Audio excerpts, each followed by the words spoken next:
नमस्कार प्यारे विद्यार्थियों। मौर्य वंश हम पढ़ रहे थे और अशोक मौर्य को हम पढ़ रहे थे, है ना। अशोक मौर्य का बेसिक जीवन परिचय हमने देखा।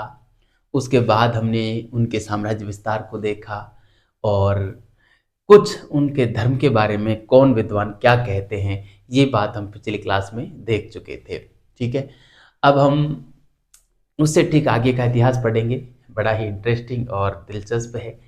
जिस देखो, अशोक तो बड़ा महत्वपूर्ण शासक है ही, इंटरेस्टिंग भी है ना। विभिन्न इतिहासकारों ने और विभिन्न तरीके से अशोक से संबंधित तथ्यों की अपने अकॉर्डिंग व्याख्या की है। देखो, इतिहास में ये कहा जाता है कि नामूलम लिख्यते किंचित, अर्थात बिना मूल के कुछ नहीं लिखा जाता, मगर तथ्य एक होता है, उसकी व्याख्याएं हर विद्वान अपने तरीके से अलग अलग तरीके से करता जाता है। इस वजह से और इतिहास में द्वैधता पैदा होती है ना। बाकी अशोक का धर्म तो एक ही रहा होगा, लेकिन कौन क्या कहते हैं, कौन क्या कहते हैं, कौन क्या कहते हैं, मगर अशोक खुद क्या कहते हैं। प्रथम लघु शिलालेख में अशोक जो है वो खुद कहते हैं कि कलिंग युद्ध के बाद लगभग 2.5 वर्ष तक मैं उपासक बौद्ध रहा और 1 वर्ष तक बौद्ध संघ के काफी नजदीक रहा। संघ उपेते वो कहता है ना। बौद्ध संघ के काफी नजदीक रहा तथा बुद्ध के अवशेषों के ऊपर 84,000 स्तूपों का निर्माण उसने करवाया था। ये बात अशोक प्रथम लघु शिलालेख में स्वयं कहता है। मगर कलिंग युद्ध के बाद वो 1 साल तक तो निष्क्रिय अवस्था में पाटलिपुत्र के कुक्कटाराम विहार में पड़ा रहा और उसके बाद ये वो कहता है, इस काम को करता है कि वो करीब 2.5 साल तक तो उपासक बौद्ध रहा, है ना। तो ये सीधा दर्शाता है कि अशोक का धर्म क्या था, बौद्ध था, है ना। तो चलो हम इसको लिखते हैं। और उसके बाद उसने क्या किया, 84,000 स्तूपों का निर्माण करवाया और उसके बाद निष्क्रिय अवस्था में वो जो पड़ा रहा साल भर और उससे बाहर आया। करीब बात है 259 BC की, है ना। 259 BC की बात है। 259 BC में जब वो बाहर आया तब फिर उसने जो है बौद्ध धर्म के प्रचार प्रसार का काम किया, है ना। और विभिन्न सारे कार्य किए उसके दरमियान, है ना। तीर्थ यात्राएं की, है ना, बौद्ध धर्म के लिए। तो उन यात्राओं का क्रम हम देखेंगे कि कहाँ कहाँ गए, कहाँ कहाँ पे क्या किया, है ना। और फिर कोई अन्य कार्य जो किए, वो सारे कार्य आज हम करने वाले हैं। बड़ा ही महत्वपूर्ण और इंटरेस्टिंग टॉपिक है विद्यार्थियों। तो देखो, हम पढ़ क्या रहे थे, मैं सबसे पहले हेडिंग जमाना चाहूँगा। हम पढ़ रहे थे अशोक मौर्य को, है ना।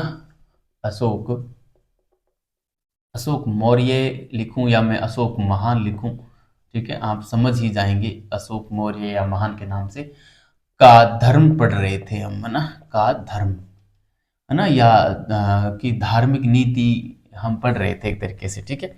तो इसमें हमने किस विद्वान ने क्या कहा ये पिछली क्लास में देख चुके थे। उसके ठीक नीचे आप एक बात लिखना कि अशोक स्वयं क्या कहता है अपने धर्म के बारे में, ठीक है। मैं यहाँ पे लिखना चाहूंगा कि प्रथम लघु शिलालेख में वो क्या कहता है ना। प्रथम लघु शिलालेख, प्रथम लघु शिलालेख की बात करें हम। प्रथम लघु शिलालेख में वो क्या कहता है। प्रथम लघु शिलालेख में वो ये कहता है, अ, अशोक अशोक कह रहा है ना कि कलिंग युद्ध के बाद, कलिंग युद्ध के बाद, कलिंग युद्ध के बाद मैं मैं कौन, अशोक, है ना। मैं ब्रैकेट में डाल देता हूं। कलिंग युद्ध के बाद मैं अ, 2.5 वर्ष तक, 2.5 वर्ष तक, 2.5 वर्ष तक उपासक बौद्ध रहा, है ना। सॉरी, क्या रहा, उपासक बौद्ध रहा, उपासक बौद्ध रहा तथा तथा 1 वर्ष तक, तथा 1 वर्ष तक, तथा 1 वर्ष तक अ, बौद्ध संघ के नजदीक रहा। 1 वर्ष तक बौद्ध संघ के नजदीक है ना, क्या लिखता है, संघे उपेते। इस प्रकार की ये वैसे पाली भाषा में, पाली इनकी भाषा हुआ करती थी। संघ उपेते, है ना, बौद्ध संघ के नजदीक रहा, है ना, संघ उपेते का मतलब नजदीक रहा, इस प्रकार से अर्थ निकलता है। तथा बुद्ध के अवशेषों पर, तथा बुद्ध के अवशेषों पर, बुद्ध के अवशेषों पर 84,000 स्तूपों का निर्माण करवाया। 84,000 स्तूपों का निर्माण करवाया। ठीक है, ये बात आपको ध्यान रखनी है प्यारे साथियों। कई बार इस प्रकार का सीधा सवाल पूछ लिया जाता है कि अशोक के द्वारा 84,000 स्तूपों का निर्माण करवाया गया था की जानकारी कहाँ से मिलती है। तो देखो, ये बात तो सबको पता है कि 84,000 स्तूपों का निर्माण अशोक ने करवाया था, है ना, लेकिन कहाँ ये जानकारी मिलती है, यहाँ पे आके और कोई ब्रिलियंट बंदा ही, कोई जो प्रत्येक शब्द पे फोकस करता है, वही इसका जवाब दे पाएगा। तो आपको जरूर ध्यान में रखना है कि प्रथम लघु शिलालेख, है ना, प्रथम लघु शिलालेख से यह जानकारी मिलती है कि अशोक कलिंग युद्ध के बाद 2.5 वर्ष तक बौद्ध उपासक रहा और 1 वर्ष तक बौद्ध संघ के काफी नजदीक रहा। वह बुद्ध के अवशेषों के ऊपर उसने 84,000 स्तूपों का निर्माण करवाया था। ठीक है, ये बात बढ़िया तरीके से ध्यान में रखनी है। अब मैं बात करूं आगे कलिंग युद्ध के। वैसे प्रारंभ का जो साल भर था कलिंग युद्ध के बाद का, उसमें तो ये बिल्कुल निष्क्रिय अवस्था में रहे। और एक जो बेसिक जानकारी मिलती है वो, है ना, प्रथम लघु शिलालेख तो ये कहता है, लेकिन बेसिक जानकारी जो अधिकांश इतिहासकार ये मानते हैं वो ये है कि 1 वर्ष तक तो निष्क्रिय अवस्था में बिल्कुल, एकदम हम किसी गम में नहीं बैठ जाते क्या, तो हम बिल्कुल निष्क्रिय होकर और बैठ जाते हैं। जैसे हमारे घर में मान लो किसी की हत्या हो जाती है या कोई डेथ हो जाती है, तो हम बड़े उदासीन, मायूस, निराश, हताश, बेबस, लाचार होके एक कोने में बैठ जाते हैं और कुछ करने का मन नहीं करता, मतलब निष्क्रिय अवस्था में। उसी प्रकार ये 1 साल तक पाटलिपुत्र के अंदर जो कुक्कटाराम विहार है उसमें बैठे रहे, 1 साल निकाल दिया। उसके बाद 259 बीसी में उसने यात्राएं प्रारंभ की। ठीक है, तो हम यहाँ पे लिखना चाहेंगे कलिंग युद्ध के बाद, कलिंग युद्ध के बाद अशोक 1 वर्ष तक, 1 वर्ष तक, 1 वर्ष तक निष्क्रिय अवस्था में, निष्क्रिय अवस्था में, निष्क्रिय अवस्था में पाटलिपुत्र, पाटलिपुत्र के कुक्कुटाराम, कुक्कुटा, कुक्कू, कुक्कुटाराम विहार, कुक्कुटाराम विहार में रहे, है ना। कुक्कुटाराम, ये लगभग बात है 260 बीसी के समथिंग की बात है ना।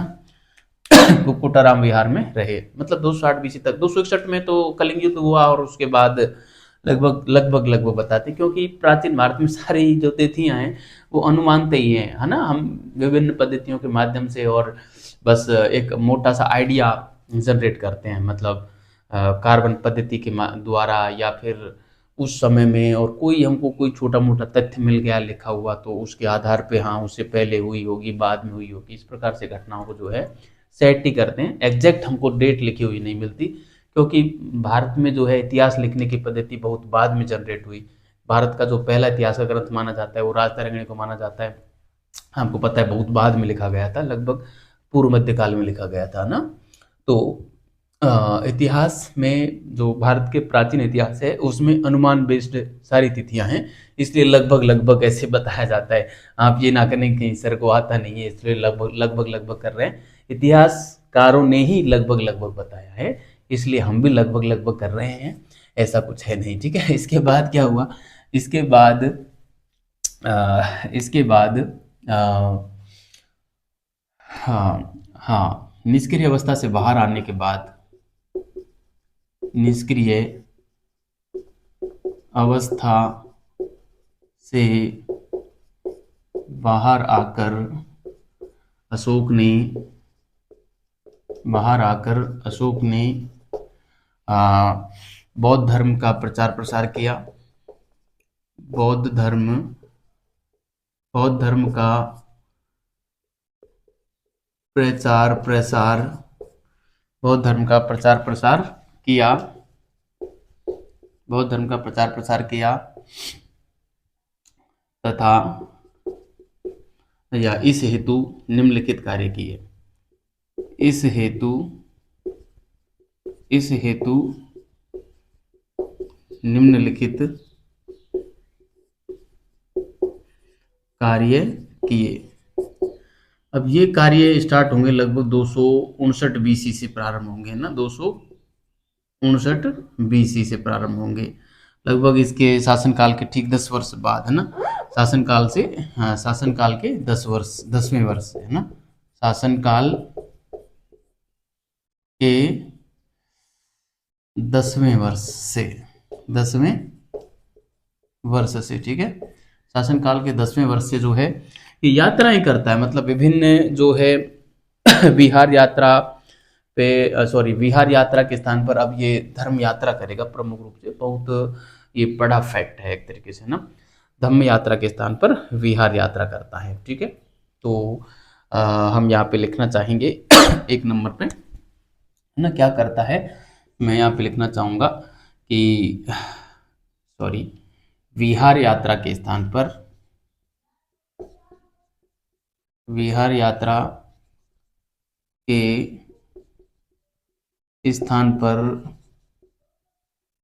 धम्म यात्रा प्रारंभ की, ठीक है। विहार यात्रा के स्थान पर धम्म यात्रा प्रारंभ की।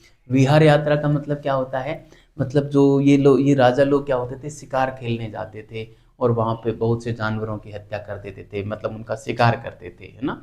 तो उसको हटा के और अशोक ने कहा कि ये विहार यात्रा से कुछ नहीं होने वाला, आप धम्म यात्रा कीजिए, धर्म के प्रसार के लिए यात्रा कीजिए, लोगों को अच्छे आचरण की बातें बताइए, बुरे आचरण की इन्होंने निंदा की, है ना, और धम्म का प्रसार किया। धम्म क्या है हम ये बात करेंगे आगे, है ना।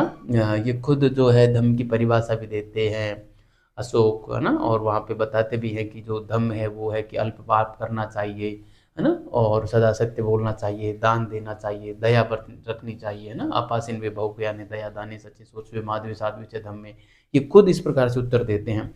वो हम जब धम्म पढ़ेंगे ना तब पूरी डिटेल से बात करेंगे, लेकिन अभी मैं बता दे रहा हूँ बस ये धम्म शब्द आया है तो विहार यात्रा के स्थान पर अभी ये मान के चलें कि धर्म का प्रसार करने के लिए यात्रा करना, है ना। विहार यात्रा यानी शिकार यात्रा के स्थान पर धर्म के प्रसार के लिए यात्रा करना, ठीक है। इस हेतु अशोक ने जो है ये वाली जानकारी तो हमको 8वें शिलालेख में मिल जाती है कि विहार यात्रा के स्थान पर धम्म यात्रा प्रारंभ की। इसकी जो जानकारी मिलती है ना, इसकी जानकारी वो हमें मिल जाती है 8वें शिलालेख से मिल जाती है ना, 8वें शिलालेख से मिलती है ना। 8वें शिलालेख से जो है इसकी जानकारी मिलती है और यहाँ पे इन्होंने जो है विभिन्न स्थानों की धम्म यात्राएं की, जिसमें इनकी जो यात्राओं का जो प्रारंभ जो किया वो बोध गया से किया, है ना। बोध गया गए, फिर कुशीनारा गए, कुशीनारा से फिर लुम्बिनी गए, लुम्बिनी से फिर कपिलवस्तु से सारनाथ, सारनाथ से श्रावस्ती गए श्रावस्ती इनका अंतिम गंतव्य स्थल माना जाता है और माना जाता है कि इनकी जो यात्राएं थी उसका प्रारंभ बोध गया से माना जाता है। मगर जो दिव्यावदान ग्रंथ है, मतलब बौद्ध धर्म का ग्रंथ है दिव्यावदान, वो प्लस एक साम्राज्यवादी इतिहासकार है विंसेंट स्मिथ, दोनों ने ये माना है कि अशोक की यात्राओं का जो प्रारंभ हुआ था वो बोध गया से ना होकर लुम्बिनी से प्रारंभ हुआ माना, है ना। और उन्होंने बताया कि सबसे पहले लुम्बिनी गए, लुम्बिनी से फिर कपिलवस्तु गए, फिर ये बोध गया गए, फिर सारनाथ गए, फिर श्रावस्ती गए और अंत में कुशीनारा गए, ठीक है। ये बात आपको ध्यान रखनी है। दिव्यावदान में यह भी मिलता है कि ये जो यात्राएं अशोक ने की इनमें उपगुप्त नाम का जो बौद्ध भिक्षु था वो अशोक के साथ था, उसके साथ रहकर और अशोक ने ये यात्राएं की थी। ठीक है, तो इन दोनों तथ्यों को मैं यहाँ पे लिखना चाहूँगा और बड़ा ही महत्वपूर्ण है ये बात, है ना, बड़ी महत्वपूर्ण बात है। बोध गया की जो यात्रा इन्होंने प्रारंभ की वो अपने शासनकाल के 10वें वर्ष की, लगभग 259 बीसी में ही इसने बोध गया की यात्रा प्रारंभ की और उसके बाद ये यात्राओं का क्रम इनका जारी रहा। ठीक है, तो चलो विद्यार्थियों हम इस बात को लिख देते हैं यहाँ पर। ठीक है, देखो, हाँ यहाँ पे लिखेंगे धम्म यात्रा की शुरुआत, धम्म यात्रा की शुरुआत बोध गया से की। बोध गया कहाँ पड़ता है? बिहार में पड़ता है। कई बार ये भी पूछ लिया जाता है, पर बड़ा ही आसान सवाल है, लेकिन जब हमारा फोकस किया हुआ नहीं रहता ना तो एग्जाम में हम कंफ्यूज हो जाते हैं, है ना, एग्जाम में हम जो है कंफ्यूज हो जाते हैं। तो बोध गया से की,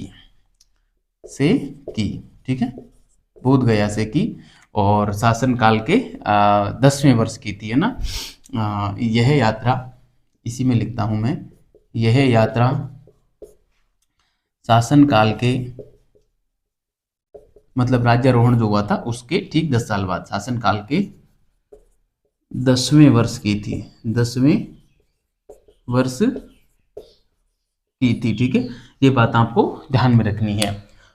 अब इनकी यात्राओं का दरअसल क्रम वो कई बार एग्जाम में सीधा पूछ लिया जाता है कि इनकी यात्राओं का क्रम क्या रहा था। ठीक है, तो वो क्रम आपको विद्यार्थियों बढ़िया तरीके से ध्यान में रखना है। मैं यहाँ पे एक सामान्य मत लिख रहा हूँ ना, यात्रा क्रम का सामान्य मत, है ना। अशोक की धम्म यात्रा का सामान्य जो क्रम है वो आप कुछ इस प्रकार जाने। सामान्य क्रम का मतलब है कि मतलब सामान्य इतिहासकारों द्वारा, अधिकांश इतिहासकार जो मानते हैं वो मैं यहाँ पे लिख रहा हूँ। सबसे पहले ये गए बोध गया से, बोध गया से तो इन्होंने यात्रा प्रारंभ की, है ना, बोध गया। ठीक है, बोध गया से ये गए कहाँ पे? कुशीनगर गए, कुशीनगर। ठीक है, कुशीनगर गए, बोध गया से कुशीनगर गए। कुशीनगर जो है यूपी में पड़ता है। इसके अलावा ये गए कुशीनगर, बोध गया कुशीनगर, लुम्बिनी गए, है ना, लुम्बिनी, या इसको रुम्मिन देई भी हम लिखते हैं, बुद्ध का जन्म स्थान भी यहाँ पे रहा है लुम्बिनी में, है ना। तो लुम्बिनी वर्तमान में नेपाल की तराई में पड़ता है। और सॉरी, इसके बाद गए कपिल वस्तु में, है ना, कपिल वस्तु ये भी वहीं नेपाल में आता है आजकल। और कपिल वस्तु के बाद जो है हम बात करें आगे गए सारनाथ में। सारनाथ का आपको पता ही होगा, सारनाथ कहाँ पड़ता है? सारनाथ हमारे उत्तर प्रदेश में ही पड़ता है ना, सारनाथ वाराणसी में। और आगे अंत में गए ये श्रावस्ती में गए, है ना, श्रावस्ती। ठीक है, श्रावस्ती में गए। ठीक है, ये गए श्रावस्ती में। ये है सामान्य इतिहासकारों का मत, है ना, सामान्य मत है ये। ठीक है, सामान्य क्रम मतलब अशोक की धम्म यात्रा का सामान्य क्रम, या जो सामान्य मत है वो भी आप मान सकते हैं इसको, है ना। यह क्या है? सामान्य मत है ना, सामान्य मत, या अधिकांश इतिहासकार जो है इसको स्वीकारते हैं। ठीक है, मगर मैं यहाँ पे लिखूं दिव्यावदान एक ग्रंथ है, बौद्ध ग्रंथ, है ना, दिव्यावदान हमने पढ़ा है। दिव्यावदान वे एक साम्राज्यवादी इतिहासकार है, साम्राज्यवादी इतिहासकार, साम्राज्यवादी इतिहासकार विंसेंट स्मिथ, है ना, विंसेंट स्मिथ, साम्राज्यवादी इतिहासकार विंसेंट स्मिथ, ये इस यात्रा का क्रम क्या मानते हैं? दोनों, दिव्यावदान भी मानता है, विंसेंट स्मिथ में मानता है ना, ये मानते हैं कि ये यात्रा लुम्बिनी से प्रारंभ हुई थी। कहाँ से प्रारंभ हुई? लुम्बिनी से प्रारंभ हुई। ये लो भाई साहब, लुम्बिनी हमने लिखा। लुम्बिनी के बाद ये गए कपिल वस्तु गए, ये भी ये क्रम यहाँ पे ठीक बैठ रहा है। उसके बाद ये भाई साहब बताते हैं फिर ये बोध गया गए। कहाँ गए? बोध गया गए, बोध गया गए। ठीक है, बोध गया गए। ठीक है, बोध गया गए, इसको ये लास्ट में मानते हैं। फिर ये दोनों क्रम से इसी प्रकार मानते हैं। इसके बाद ये सारनाथ गए। कहाँ गए? सारनाथ गए। सारनाथ के बाद कहाँ गए? श्रावस्ती गए, है ना, श्रावस्ती गए। और श्रावस्ती के बाद ये कहाँ गए, कुशीनगर गए, ठीक है, कुशीनगर गए, ठीक है, कहाँ गए, कुशीनगर गए। तो ये क्रम आपको ध्यान रखना है। ये लगभग लगभग जो है बोध गया बिहार में पड़ता है, ये आपको ध्यान रखना है। BHR लिख लो, बिहार। लुम्बिनी और कपिलवस्तु दोनों कहाँ पड़ते हैं, नेपाल, है ना। और बाकी के ये यूपी में पड़ते हैं सभी, है ना। यूपी ध्यान रखना, बस यूपी ध्यान रखना। श्रावस्ती भी यूपी ध्यान रखना, यूपी, ठीक है। क्या मतलब इस प्रकार का सवाल तो वैसे बनेगा नहीं, लेकिन क्या पता बन जाए, तो हम क्यों, जब हम पूरा पढ़ रहे हैं तो पूरा ही पढ़ेंगे ना, हम क्यों छोड़ें किसी चीज़ को, ठीक है। तो ये क्रम आपको ध्यान रखना है। दिव्यावधान क्या कहता है कि अशोक ने यह यात्राएं उपगुप्त के साथ की थी, है ना। ये बात ही मैं यहाँ पे लिखना चाहूँगा। दिव्यावधान क्या कहता है, इसके अनुसार अशोक ने, है ना, दिव्यावधान के अनुसार आप ऐसे लिख देना, मैं तो यहाँ पे एरो लगा दिया है, आप ये लिखना दिव्यावधान के अनुसार अशोक ने यह यात्राएं या ये यात्राएं उपगुप्त के साथ की थी, है ना, उपगुप्त के साथ की थी, ठीक है। अशोक ने ये यात्राएं उपगुप्त के साथ की थी, ये बात आपको ध्यान में रखनी है, ठीक है। बड़ा ही महत्वपूर्ण है ये फैक्ट, कई बार पूछ लिया जाता है ना। आपको बढ़िया तरीके से ध्यान में रखना है, उपगुप्त को बढ़िया तरीके से ध्यान में रखना है। अभी तक तो सवाल विद्यार्थियों इनकी यात्रा का क्रम को लेकर पूछा गया है, कभी भी ये कि किसके साथ यात्रा की थी ये सवाल नहीं पूछा है। लेकिन मुझे ये लगता है कि RPSC इस बार इस सवाल को पूछ सकती है ना। आपको बढ़िया तरीके से ध्यान में रखना है। इसके बाद ये गए लुम्बिनी की बात हम कर लेते हैं। वैसे तो गए तो कई जगह थे, लुम्बिनी क्या, नेपाल के निगलेवा की बात कर लेते हैं। वहाँ पे गए नेपाल के निगलेवा में, और 14वें व 20वें वर्ष वहाँ पे 2 बार गए थे। 14वें वर्ष जब गए वहाँ पे कनक मुनि के स्तूप को, कनक मुनि एक बौद्ध थे, कनक मुनि बुद्ध के स्तूप को इन्होंने 2 गुना बड़ा करवाया था, ठीक है। और जब 20वें वर्ष में गए तो यहाँ पर निगलेवा में एक स्तंभ स्थापित करवाया था, बस, है ना। ये बात आपको ध्यान में रखनी है। तो प्यारे विद्यार्थियों, आप इसका स्क्रीनशॉट ले लें, मैं इसको मिटा रहा हूँ, ठीक है। कल किसी ने कमेंट किया था कि सर आप साइड में हो जाया करें, हमको लिखने में दिक्कत आती है, 1 सेकंड में हम स्क्रीनशॉट ले लेंगे, तो ठीक है। आप इसका स्क्रीनशॉट ले लें, मैं साइड में हो गया हूँ, और आप इसको उतारें बढ़िया से अब। और वैसे तो आप मेरे साथ साथ ही उतार लिया करो, जब मैं लिखता हूँ तो मैं बोल के लिखता हूँ, एक भी शब्द बिना बोले नहीं लिखता, तो आप उसी समय लिख लिया करो, ताकि ऐसी कोई दिक्कत आएगी नहीं। फिर भी मैं साइड में हो जाया करूँगा, आपको स्क्रीनशॉट लेने के लिए आप ले सकते हैं इसका स्क्रीनशॉट। और स्क्रीनशॉट लेके यदि आप PDF बना के मुझे भेज सकें तो आप भेज भी सकते हैं। आपको अपना टेलीग्राम चैनल है, आप जुड़ सकते हैं, लिंक इस वीडियो के डिस्क्रिप्शन में दे देता हूं मैं।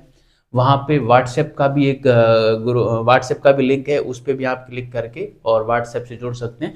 वहाँ पे वो उस PDF को भेज सकते हैं, यदि आप इसकी PDF लेते हैं तो, PDF बनाते हैं तो, या स्क्रीनशॉट लेते हैं तो, स्क्रीनशॉट लेते हैं तो PDF भी बना दिया करो। उसको क्या है कि मैं टेलीग्राम चैनल पे शेयर कर दूंगा, क्योंकि मैं अकेला आदमी हूँ, तो ये काम स्क्रीनशॉट लेने का और PDF बनाने का ये सब मेरे से नहीं होता। वरना मेरा ये प्लान था कि जितनी भी पूरी क्लासें हैं उसकी PDF बनाई जाए, और इसका स्क्रीनशॉट लेके PDF बनाई जाए और टेलीग्राम पे शेयर की जाए, ताकि आप उसको बढ़िया तरीके से देख सकें, और, है ना, ये सारा प्लान था। लेकिन मैं अकेला था तो मेरे से हो नहीं पाया। चलो आगे की बात करते हैं, अब वो निगलीवा की बात करते हैं। 2 नंबर पे निगलीवा नेपाल, ठीक है, निगलीवा नेपाल, ये नेपाल में पड़ता है ना।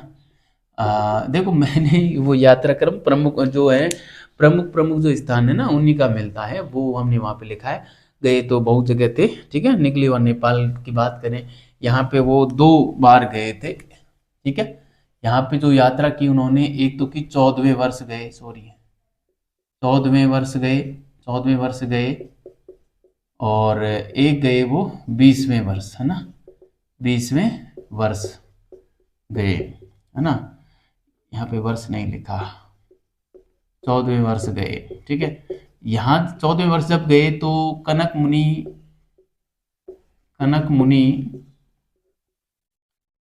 कनक मुनि बुद्ध के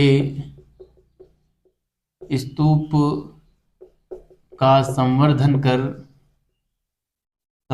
कर उसे दो गुना होता है, ये शायद शुद्ध ना, दो गुना, दो गुना गलत होता है शायद, दो गुना बड़ा किया, दो गुना बड़ा किया, शब्द शुद्धि में आता है ऐसा, है ना, दो गुना होता है या दुगुना होता है, मेरे हिसाब से दो गुना होता है, दुगुना होता है, तो आप तो एक बार राघव प्रकाश जी की पुस्तक में देख के बताना, या कहीं भी ऑथेंटिक सोर्सेज से देख के और कमेंट करना कि सर दो गुना हो सही है या दुगुना सही है, ठीक है। 20वें वर्ष जब गए तो इन्होंने यहाँ पे जो है एक केवल स्तंभ यहाँ पे बनवाया था और ज्यादा कुछ किया नहीं था, ठीक है। तो 20वें वर्ष यहाँ पर स्तंभ बनवाया था, कहाँ, निगलेवा में, यहाँ पर एक स्तंभ स्थापित करवाया, ठीक है। अब हम बात करें, ये इसमें इतना ही है, इसमें अब अगली जो बात करें हम 3 नंबर पे, वो रुम्मिनदेई या लुम्बिनी की बात करते हैं ना। इसको रुम्मिनदेई भी हम बोलते हैं, रुम्मिनदेई या लुम्बिनी, ठीक है, लुम्बिनी, ठीक है। ये कहाँ पड़ता है, ये भी नेपाल में पड़ता है, ठीक है। यहाँ की जब अशोक ने यात्रा की तो यहाँ पे इन्होंने जो है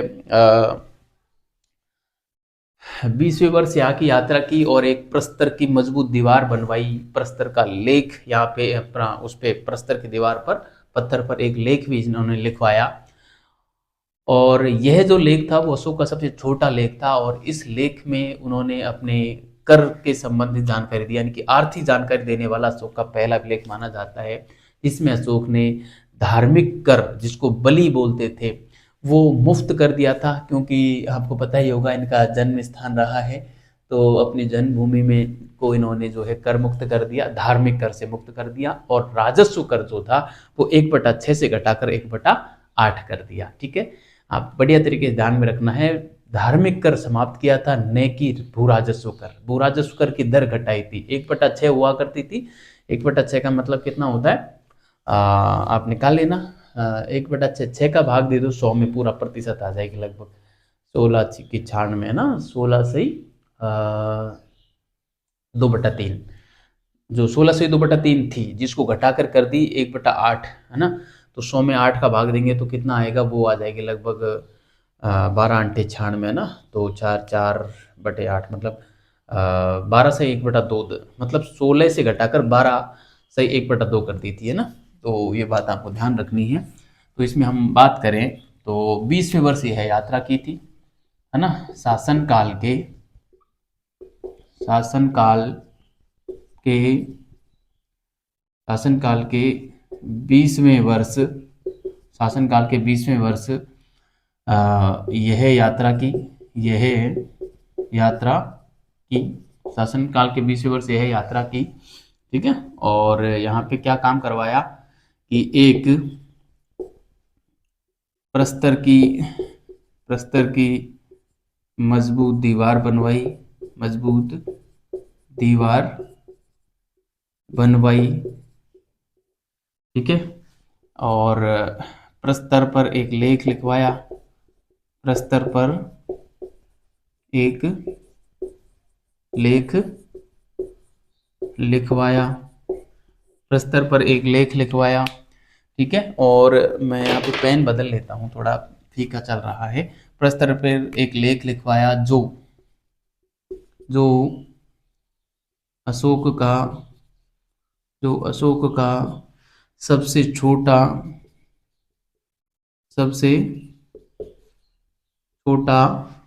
अभिलेख माना जाता है, सबसे छोटा अभिलेख माना जाता है, सबसे छोटा अभिलेख माना जाता है, ये बात आपको ध्यान रखनी है। और इस लेख में, है ना, इस लेख में जानकारी क्या मिलती है कि इसमें कर या कर का उल्लेख मिलता है ना, कर या आर्थिक जानकारी, है ना, आर्थिक जानकारी, है ना, कर की जानकारी मिलती है, है ना। मतलब आर्थिक जानकारी देने वाला यह है पहला अभिलेख है, पहला और एकमात्र, है ना। तो हम यहाँ पे लिखेंगे आर्थिक जानकारी देने वाला अशोक का एकमात्र अभिलेख है। एकमात्र में पहला और अंतिम आखिरी शब्द जो भी है आ जाएगा ना, एकमात्र अभिलेख है, ठीक है। एकमात्र अभिलेख है। अब क्या जानकारी देता है कि अशोक ने धार्मिक कर, है ना, धार्मिक कर जो है जिसको बोलते थे बलि, है ना, धार्मिक कर को माफ कर दिया, है ना, या मैं लिखूं हटा दिया, ठीक है। धार्मिक कर तो हटा ही दिया। और भू राजस्व कर जो था, भू राजस्व कर रेवेन्यू टैक्स, है ना, भू राजस्व कर 1/6 से घटाकर 1/8 कर दिया, है ना, 1/8 कर दिया। मतलब 1/6 का मतलब कितना होता है, ये आएगा हमारा 16×6 = 96 ना, 16×96 मतलब 4/6 करेंगे तो हमारा आ जाएगा 16/2/3%, है ना। और इसमें जो प्रतिशत निकालेंगे तो ये आएगा हमारा जो है करीब 12/1/2%, है ना। तो कहने का मतलब 16% से घटाकर और ये कितने कर दिया, 12.5% कर दिया। तो ये आपको ध्यान रखना है। 16 पॉइंट ये बनेगा 66, 16.66 से घटाकर और 12.50 कर दिया। तो लगभग कितना घटाया, ये घटाया 12 में से 16 में से 12 गए तो 4, तो सीधा सीधा, और 50.16 मतलब 4.16% कर घटाया, है ना। आप किस क्या पता इस प्रकार का सवाल कोई पूछ भी ले तो ये अंतर कितना है, ये अंतर आएगा मतलब आप यहाँ पे डाल भी सकते हैं 4.66% लगभग घटाया था, है ना, इतना घटाया था, है ना। ये आपको बात ध्यान रखनी है, ठीक है। तो ये था रुक्मिणी या लुम्बिनी नेपाल की जो यात्रा थी उसके समय में जो काम किया वो। इसके अलावा कुछ अन्य यात्राएं हम देखें, है ना, अन्य कार्य हम देखें तो अन्य यात्रा में ये सेहोर गुफा गए और यनेम देश की यात्रा की, सेहोर गुफा व यनेम देश की यात्रा की, जिसके चलते ये कई जो है बौद्ध भिक्षु थे उनसे मिले और कई कार्य किए। उन कार्यों को हम यहाँ पे विस्तार से चर्चा करेंगे, है ना। जहाँ पे इसने जो है सरसव्य विजय के स्थान पर धम्म विजय की घोषणा की, है ना, जिसमें जिसकी जानकारी हमको दूसरे 5वें और 13वें शिलालेख से मिलती है। 13वें शिलालेख में हमको कई जो है राजाओं के नाम मिलते हैं ना, बाहर के राजाओं के नाम, जो भारत से बाहर के राजा थे उनके नाम मिलते हैं। उसके अलावा धम्मानुशासन व धम्मलिपि की बात इन्होंने की। उसके अलावा जो है दिव्य रूपों के दर्शन की बात की, है ना। फिर कुछ राज के पदाधिकारियों की नियुक्ति की बात की, नियुक्ति भी की, है ना। धर्म धर्म के प्रसार के लिए ये कर रहे थे सारे काम, है ना। लोकोपकारी कार्य किए, है ना, कुएं खुदवाना, छाएदार वृक्ष लगवाना, धर्मशालाएं खुदवाना, चिकित्सा हेतु अपने दूत है जो राज्यों में भेजना, ये सारे काम इसने किए थे, है ना। और धर्म प्रचारक भेजना, तृतीय बौद्ध संगीति का आयोजित किया जाना, वो सारी बातें हम करेंगे। तो मैं यहाँ पे लिखता हूँ, चौथे पॉइंट के रूप में मैं एक तरीके से लिख सकता हूँ यहाँ पे अन्य यात्राएं, है ना, अन्य अन्य यात्रा, इसमें मैं लिखूं, ठीक है। तो यहाँ पे मैं लिख सकता हूँ अन्य यात्रा में कि अशोक ने अशोक ने अ, अशोक ने सेहोर गुफा सेहोर गुफा व यनेम देश की यात्रा की वे विभिन्न बौद्ध भिक्षुओं से मिले, विभिन्न बौद्ध भिक्षुओं विभिन्न बौद्ध भिक्षुओं से मिले, विभिन्न बौद्ध भिक्षुओं से मिले तथा तथा निम्नलिखित कार्य किए निम्नलिखित निम्नलिखित कार्य किए, है ना, तथा निम्नलिखित कार्य किए। अब इन कार्यों में क्या क्या काम किए, तो सबसे पहले मैं 1 नंबर पे यहाँ पे लिखूं तो सरसव्य विजय के स्थान पर धम्म विजय की बात इन्होंने की, है ना। 1 नंबर पे मैं यहाँ पे लिखूं तो जो है सरसव्य सरसव्य विजय के स्थान पर सरसव्य विजय के स्थान पर धम्म विजय की बात की, है ना। मतलब आप धनुष बाणों से जो, मतलब कहने का मतलब युद्ध का त्याग है, सीधी सी बात है। सरसव्य का मतलब जो तीर बाण वगैरह की बात कर रहे हैं, उससे विजय मत करो, आप धर्म के माध्यम से लोगों को जीतो, है ना, ये बात कर रहे हैं।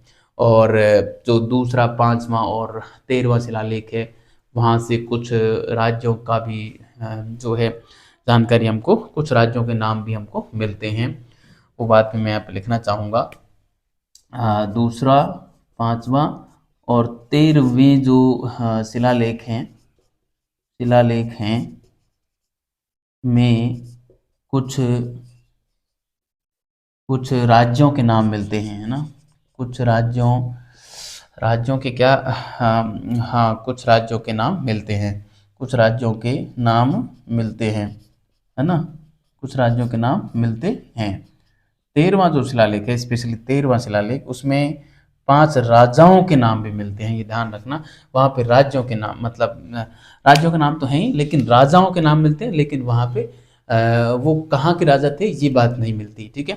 तो विद्यार्थियों, आप इसका स्क्रीनशॉट लें, मैं इसको मिटा के और मैं आ रहा हूँ अगली स्लाइड पे, ठीक है। आप इसको लें, इससे ठीक आगे का हम करेंगे, अभी करेंगे, है ना, ठीक है। आप इसको उतार लिया होगा आपने, स्क्रीनशॉट ले लिया होगा बढ़िया से।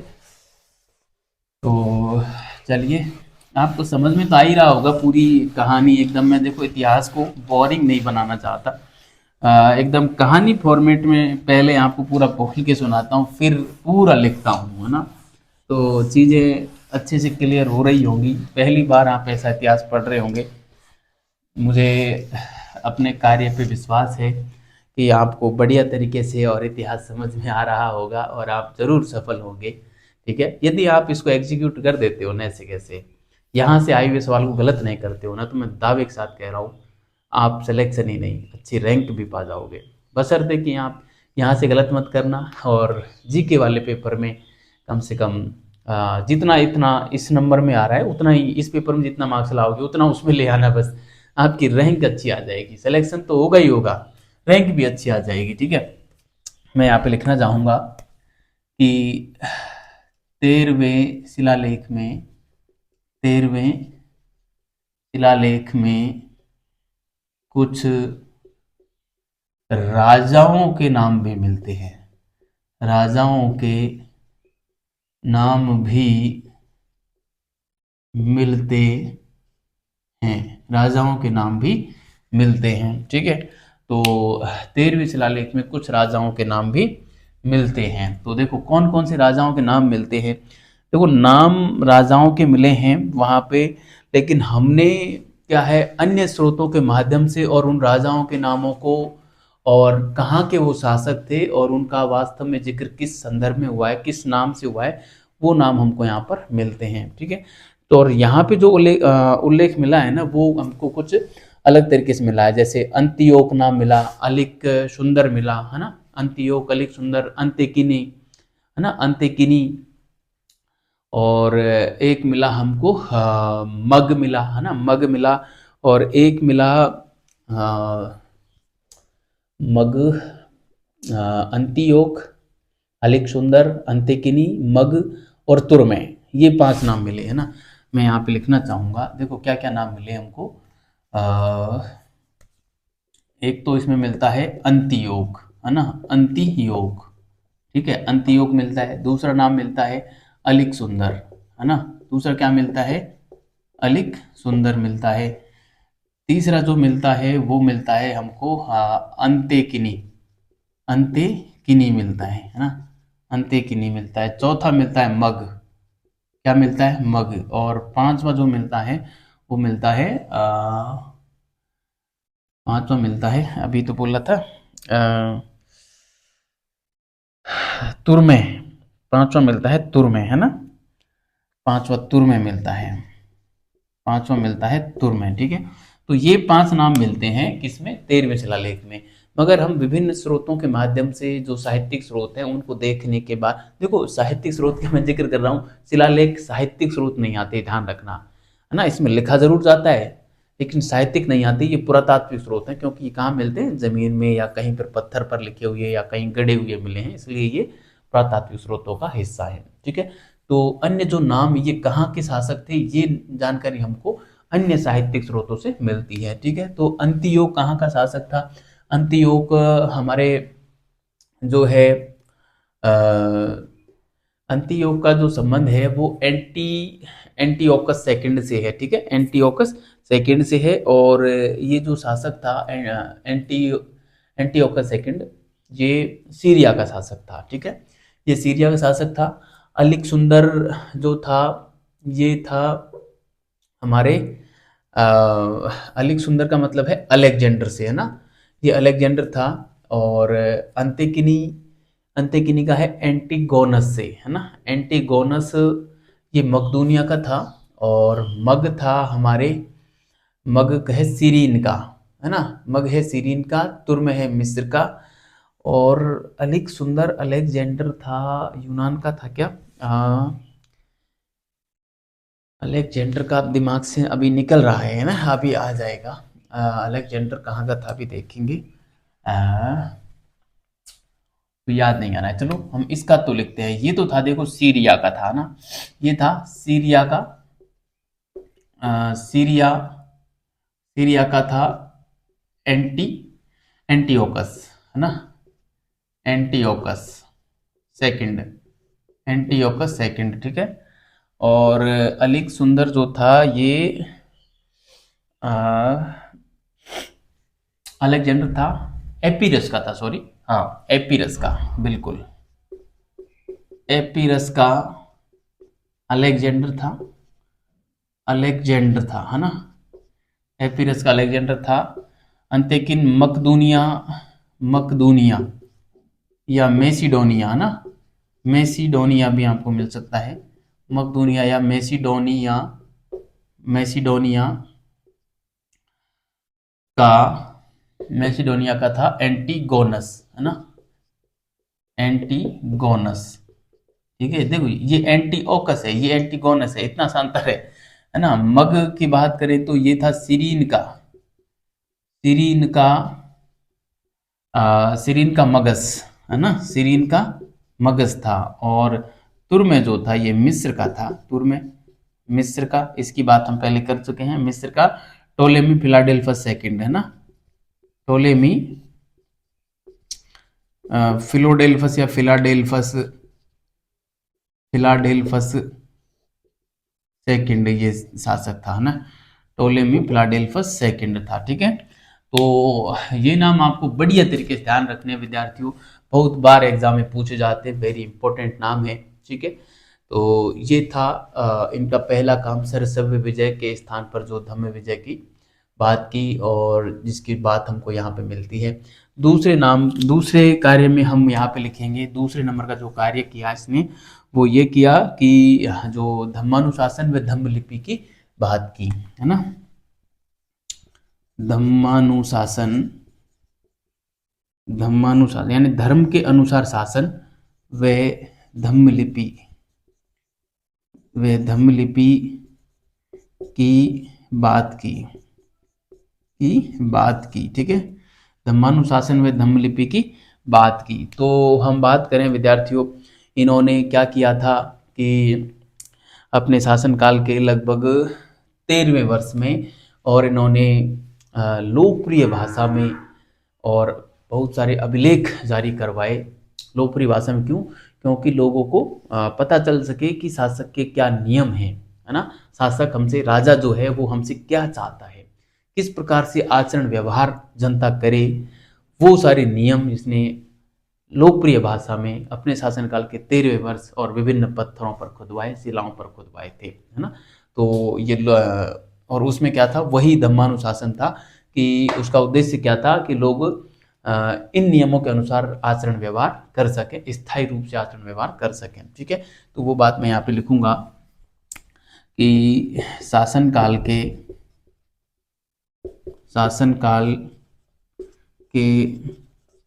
13वें वर्ष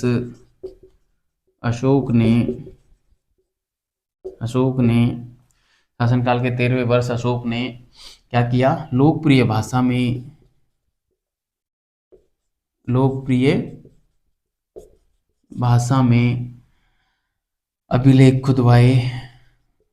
अभिलेख खुदवाए। अशोक के अभिलेख हम पूरा पर्सनल क्लास पढ़ेंगे। अभिलेख खुदवाए ताकि जनता धम्म के अनुसार, धम्म का मतलब धर्म है ना, इतना ही मानना आप, ठीक है, धम्म के अनुसार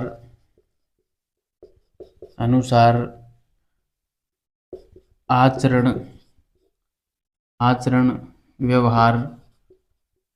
व्यवहार स्थायी रूप से कर सके, है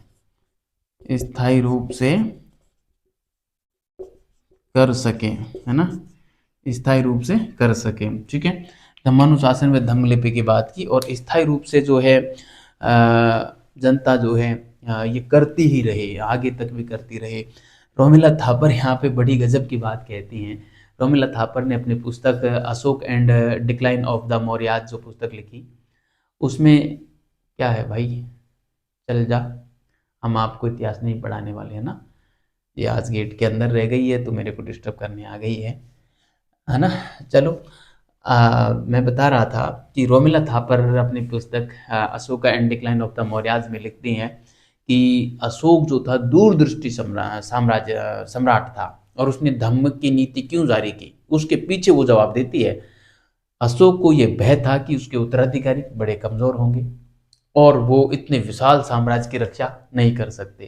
ठीक है, और चूंकि उसके उत्तराधिकारी इतने कमजोर होंगे कि वो मेरी बात में नहीं सुनेंगे, वो उनको मैं नहीं समझा सकता, तो क्यों न कुछ ऐसा किया जाए कि ये जनता विद्रोह ही ना करे, चाहे कितना ही कमजोर शासक क्यों न हो, तो इस जनता को ही समझा दिया जाए, पूरी जनता को समझा दिया जाए।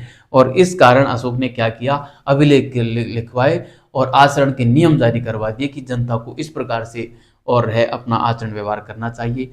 जनता जब इतनी सरल हो जाएगी, इतनी सौम्य हो जाएगी, तो शासक के खिलाफ विद्रोह ही नहीं करेगी और ये साम्राज्य चलता रहेगा, ऐसा सोचकर अशोक ने और धम्म नीति जारी की थी। ऐसा मतलब मौर्य साम्राज्य का जब पतन हम पढ़ते हैं तो रोमिला थापर ऐसा बताती हैं ना। हाँ, वैसे ये आपके पाठ्यक्रम का हिस्सा नहीं है इतना ज़्यादा डिटेल में जाना, लेकिन नेट वाले बच्चे और असिस्टेंट प्रोफेसर वाले वो इस बात को ज़रूर ध्यान रखना कि ये रोमिला थापर की पुस्तक और इसके पतन के कारण क्या थे। इस प्रकार का सवाल इंटरव्यूज में पूछा जाता है ना, कभी आप पीएचडी का इंटरव्यू देने जाओ तो वहाँ पे पूछ सकते हैं कि मौर्य साम्राज्य का पतन क्यों हुआ, रोमिला थापर के अनुसार क्यों हुआ, तो या धम्म की नीति क्यों जारी की गई, है ना। मतलब मौर्य साम्राज्य का पतन तो इसलिए हुआ रोमिला थापर के अनुसार कि केंद्रीकृत नीति थी, है ना, मतलब केंद्रीकरण ज़्यादा था।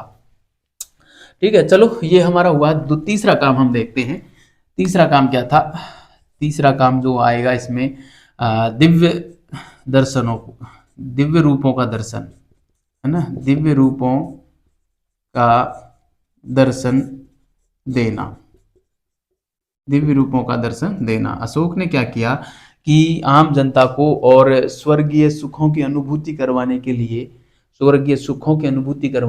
दिव्य रूपों का दर्शन देना प्रारंभ किया, जिसमें हाथी दर्शन, विमान दर्शन और अग्नि स्कंद दर्शन ये अशोक के द्वारा दिए जाते थे, जिसकी जानकारी पहले व चौथे शिलालेख से हमको मिल जाती है। ठीक है, तो हम यहाँ पे लिखना चाहेंगे अशोक ने जनता को स्वर्गीय सुखों की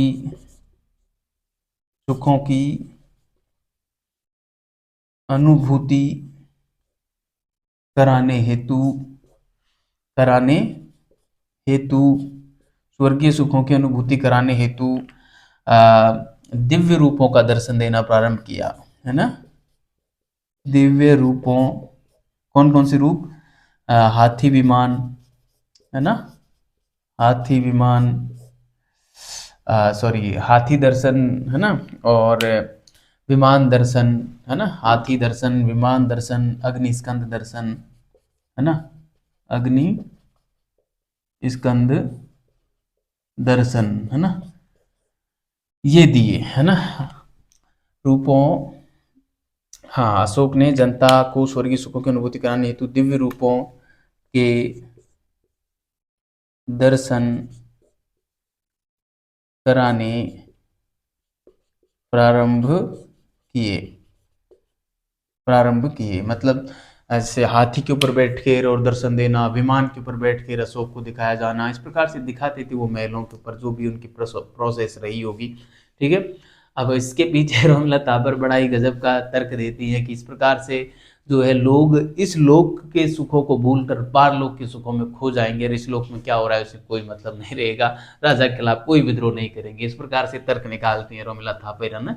मतलब पीएचडी करने के लिए लोग, पीएचडी करो या कुछ अपनी बात को, देखो मैं कह रहा हूँ ना कि नामूलम लिखिते किंचित है, बिना मूल के तो कुछ नहीं लिखा जाता। घटना तो एक हुई है, लेकिन उसकी व्याख्या लोग अपने अपने तरीके से करते हैं। अब अशोक का क्या इंटेंशन इस कार्य को लेकर रहा होगा, लेकिन रोमिला थापर ने अपने हिसाब से की। हरिश्चंद्र वर्मा साहब, सॉरी एच सी राय चौधरी अपनी तरफ से करेंगे, डी आर भंडारकर साहब अपनी तरफ से करेंगे, है ना, और जो हमारे रामशरण शर्मा साहब हैं वो अपने हिसाब से लिखेंगे, सब ने लिखा भी है ना। आप पढ़ना कभी फिलोसफी पढ़ोगे ना, भारत मतलब इतिहास दर्शन, तो उसमें चलेंगे ये सारी चीजें। चलो, ये हुआ, इसकी जानकारी हमें मिलती है पहले व चौथे शिलालेख से, है ना। इसकी जानकारी कहाँ से मिलती है? इसकी जानकारी इसकी जानकारी पहले व चौथे वे शिलालेख से मिलती है, ठीक है, शिलालेख से मिलती है, ठीक है, ये बात आपको ध्यान रखनी है। ये भी पूछ लेते हैं, मिलती है, ठीक है, उफो मिलती है, ये लो साहब, ठीक है, आप लिख लेना वैसे तो, ठीक है। तो अब हम चौथे पॉइंट पे आते हैं, आप इसको उतारे, मैं इसको मिटाकर और अगली स्लाइड पे चर्चा करते हैं। चौथा जो पॉइंट है उसमें कुछ राजकीय पदाधिकारियों की नियुक्ति की बात करेंगे, धम्म महामात्र की और इनकी बात करेंगे, ठीक है। आपने इसको उतार लिया होगा, मैं इसको मिटा रहा हूँ, ठीक है। धम्म महामात्र की नियुक्ति की, और जो तीन जो और पदाधिकारी थे युक्त राजुक और प्रादेशिक, उनकी नियुक्ति की, जिनको प्रत्येक 5वें वर्ष और धम्म यात्रा पर जाना होता था, है ना। वो सारी बातें हम यहाँ पे करने वाले हैं चौथे पॉइंट के रूप में, राजकीय पदाधिकारियों की नियुक्ति है, ठीक है। राजकीय पदाधिकारियों की नियुक्ति, ठीक है, राजकीय पदाधिकारियों की नियुक्ति। तो इसमें हम दो दो को प्रमुख रूप से देखेंगे। एक तो था धम्म महामात्र, जिसकी नियुक्ति जो की थी वो शासनकाल के 13वें वर्ष की थी, और उसकी जानकारी का स्रोत 5वां शिलालेख है ना। और उसका जो उद्देश्य था धम्म महामात्र का, वो भी धम्म का प्रचार करना था, है ना, धम्म का प्रचार करना था। और दोबारा जो युक्त राजुक और प्रादेशिक की नियुक्ति की, इनकी नियुक्ति जो है, इनकी नियुक्ति की जो जानकारी मिलती है वो हमें मिलती है लगभग लगभग क्या एग्जैक्टी है, तीसरा जो शिलालेख है उससे मिल जाती है, ठीक है। और युक्त राजुक और प्रादेशिक को बाद में कहते हैं कि 26वें वर्ष इनको न्यायिक अधिकार भी दे दिए गए थे, है ना, न्यायिक अधिकार भी दे दिए गए थे। युक्त राजुक और प्रादेशिक जो थे वो प्रत्येक 5वें वर्ष में और राज्य का दौरा करते थे, है ना, और जिसको अनुसंयान कहा गया है, अनुसंयान। मगर तक्षशिला व उज्जैनी दो ऐसे स्थान थे जहाँ पे प्रति तीसरे साल ही इनको जाना पड़ता था, ठीक है। तो ये बात हम यहाँ पे कर लेते हैं। हम यहाँ पे करेंगे धम्म महामात्र की नियुक्ति, ठीक है।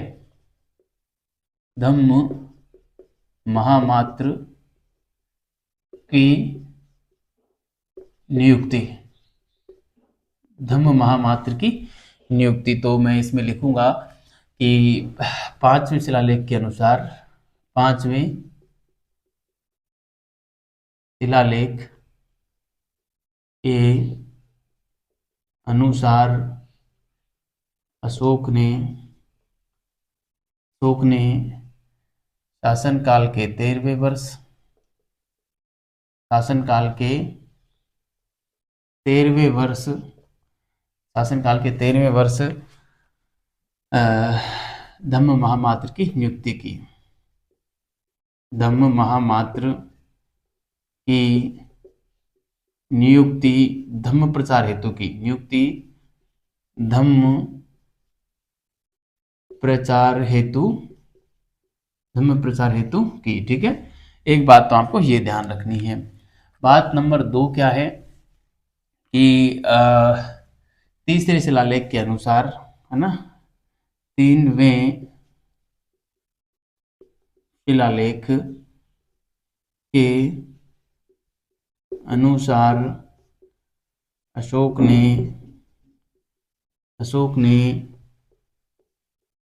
युक्त राजुक व प्रादेशिक की, युक्त राजुक व प्रादेशिक की नियुक्ति की थी, की नियुक्ति की जो प्रत्येक 5वें वर्ष, प्रत्येक 5वें वर्ष राज्य का दौरा करने जाते थे, राज्य का दौरा करने जाते थे। राज्य का दौरा करने की जो घटना है वो क्या कहलाती है? अनुसंयान कहलाती है। ध्यान रखना ना, अनुसंयान करने जाते थे। मगर, है ना, ये राज्य का दौरा करने की जो घटना है वो क्या कहलाती है? अनुसंयान कहलाती है। राज्य का दौरा, ये क्या कहलाती है? अनुसंयान कहलाती है। मगर उज्जैन व तक्षशिला, मगर उज्जैन व तक्षशिला में प्रत्येक तीसरे वर्ष जाते थे, प्रत्येक तीसरे वर्ष जाते थे। ठीक है, ये बात आपको ध्यान रखनी है।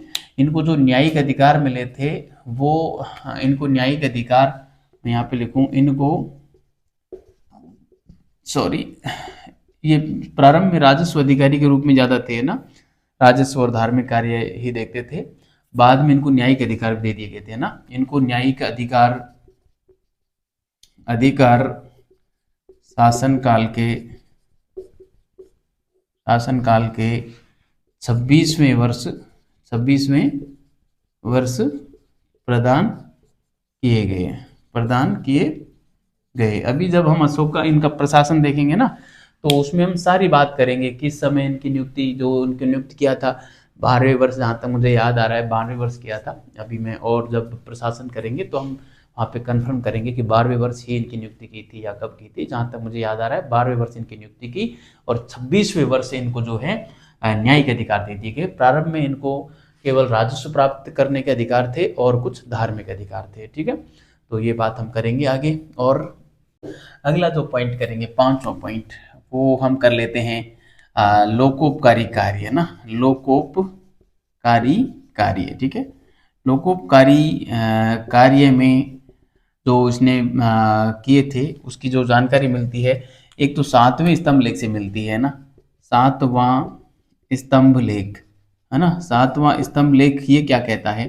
7वां स्तंभ लेख में हमको जानकारी मिलती है, सॉरी, 7वें स्तंभ लेख में जानकारी मिलती है कि अशोक ने देखो क्या क्या करवाए थे लोकोपकारी कार्य में। एक तो धर्मशालाएं खुलवाई थी, है ना, धर्मशालाएं खुलवाई, है ना। एक इसने छायादार व फलदार वृक्ष लगवाए, है ना, छायादार छायादार व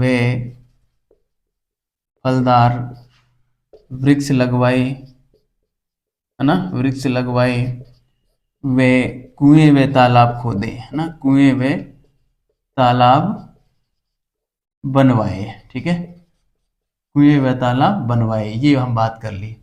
ठीक है, कुएं व तालाब बनवाए। ये तो है 7वां स्तंभ लेख। और दूसरा स्तंभ लेख, दूसरा शिलालेख, ये हमको बताता है, दूसरा शिलालेख, इससे हमको जानकारी मिलती है कि अशोक ने जो है चिकित्सा हेतु, है ना, चिकित्सा हेतु अपने 4 दूत, अब 4 दूत नहीं, अपने दूत 4 राज्यों में भेजे थे। 4 दूत नहीं, 4 राज्यों में भेजे थे। 4 राज्यों में भेजे। ठीक है, ये बात आपको ध्यान रखनी। चिकित्सा हेतु भेजे थे, ध्यान रखना, इस प्रकार पूछ लेते हैं चिकित्सा हेतु, ना, दूसरा शिलालेख बात करता है इसकी।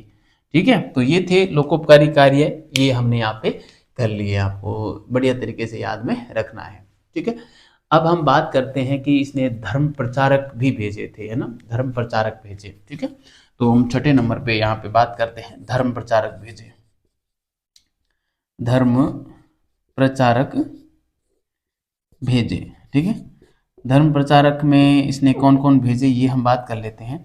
धर्म प्रचारक भेजे, तो देखो, अशोक ने जो है अपने समय में और बौद्ध संघ में जो फूट डली हुई थी, अशोक के समय बौद्ध संघ लगभग एकदम फूटा, मतलब उसमें फूट पड़ी हुई थी। जैसा कि आपको पता होगा, जब मैंने तृतीय बौद्ध संगीति करवाई, वहाँ पे बढ़िया तरीके से लिखवाया है। तो आप यदि नहीं देखें तो क्लासों को जाके जरूर देखना, आपको ये बढ़िया समझ में आएगा। और भी वहाँ पे मैंने करवाया था कि तीसरी बौद्ध संगीति अशोक के समय हुई थी, जिसमें अशोक ने जो है 3 अभिलेख भी जारी किए थे ताकि बौद्ध संघ में फूट को रोका जा सके। वहाँ पे सारनाथ, सांची और कौशाम्बी के अभिलेख जारी करवाए थे, है ना। इन सब की जो जानकारी है वो हमको और धर्म प्रचारक भी भेजे थे, है ना, धर्म प्रचारक भी भेजे थे, आपको याद होगा। और धर्म प्रचारकों की जो जानकारी मिलती है ना, वो तो हमको मिलती है साहित्यिक स्रोतों से, और अभिलेखों से तो हमको जानकारी सिर्फ उन क्षेत्रों की मिलती है जहां इसने धर्म प्रचारक भेजे थे। ठीक है, तो ये बात हम यहाँ पे लिखना चाहेंगे कि अशोक ने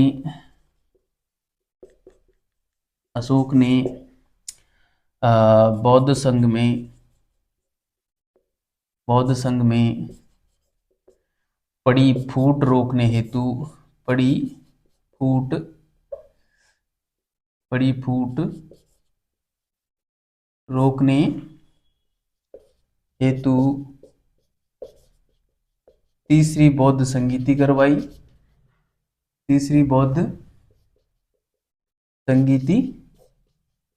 करवाई, तथा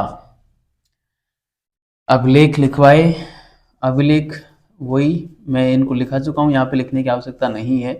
बौद्ध संगीति में लिखा चुका हूँ, सारनाथ, सांची और कौशाम्बी के अभिलेख लिखवाए वे धर्म प्रचारक भेजे। ठीक है, अभिलेखों में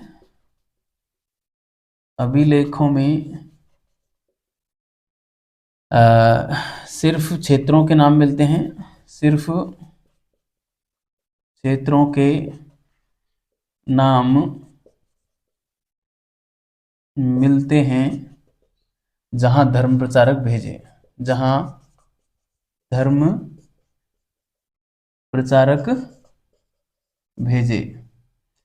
मगर धर्म प्रचारकों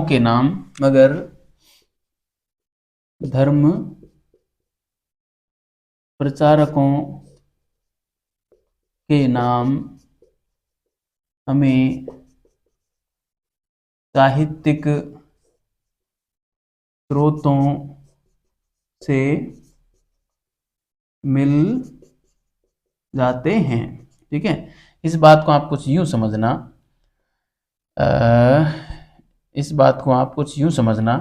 कि जैसे आपको सबको पता होगा लगभग कि श्रीलंका में अशोक ने धर्म प्रचार के लिए महेंद्र और संघमित्रा को भेजा।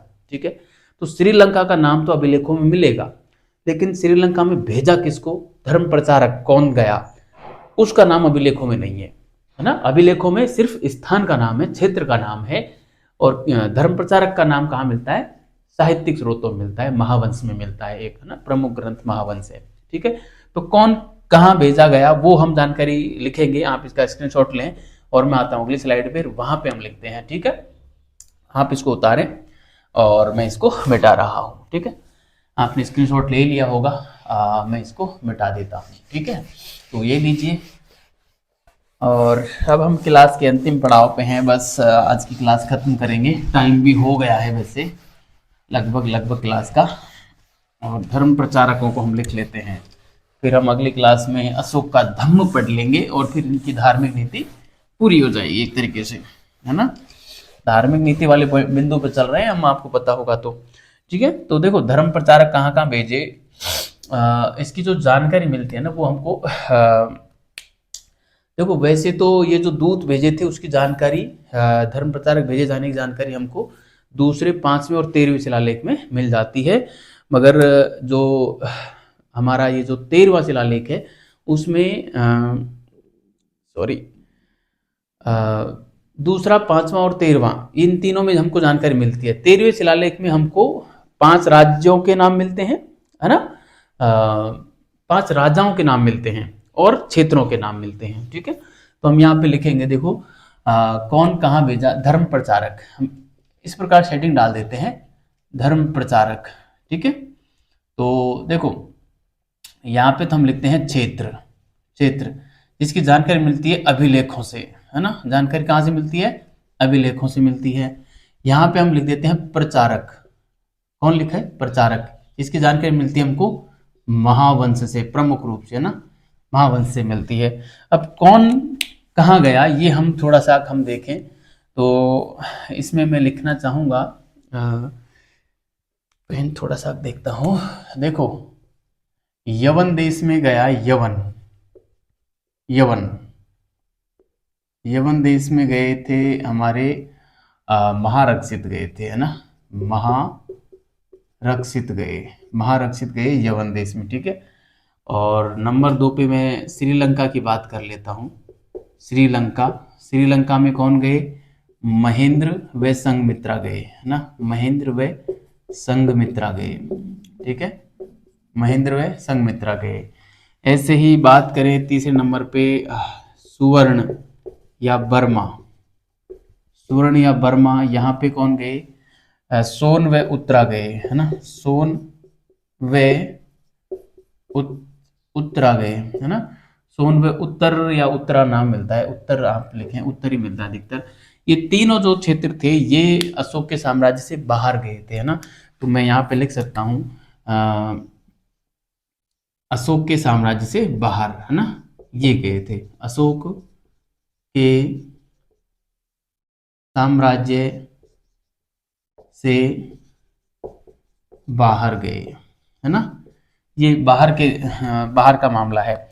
अब भारत में ही पढ़ते हैं अधिकतर, देखो कौन कौन से आएंगे। चौथे नंबर पे मैं बात करूं तो हमारा एक आ जाएगा वनवासी, है ना, वनवासी कहाँ पड़ता है, कर्नाटका में पड़ता है, कर्नाटक, है ना। यहाँ पे गए थे रक्षित, है ना, यहाँ पे कौन गए, रक्षित गए। ठीक है, नंबर 5 पे मैं यहाँ पे लिखूं जो है सोपारा महाराष्ट्र में गए थे, है ना, सोपारा महाराष्ट्र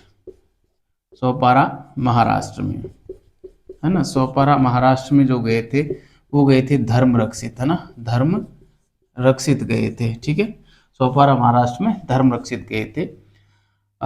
इसके अलावा जो है एक राष्ट्रिक भी एक क्षेत्र था, राष्ट्रिक, ये भी महाराष्ट्र में पड़ता है, राष्ट्रिक महाराष्ट्र में यहाँ पे गए थे महाधर्म रक्षित, है ना, महाधर्म रक्षित गए थे, है ना, महाधर्म रक्षित गए थे। आपको देखो इस प्रकार से रक्षित, धर्म रक्षित और महाधर्म रक्षित, इस प्रकार से आप नाम ध्यान रखेंगे ना तो आपको जो है इनको याद रखने में बड़ी सहूलियत रहेगी। ठीक है, अब देखो महारक्षित, ये तो तीन, तो इधर तीन तीन खंडों में बांट दो, तीन ये हो गए, तीन ये हो गए ना, इस प्रकार से अब तीन और मैं यहाँ पे लिख दूंगा।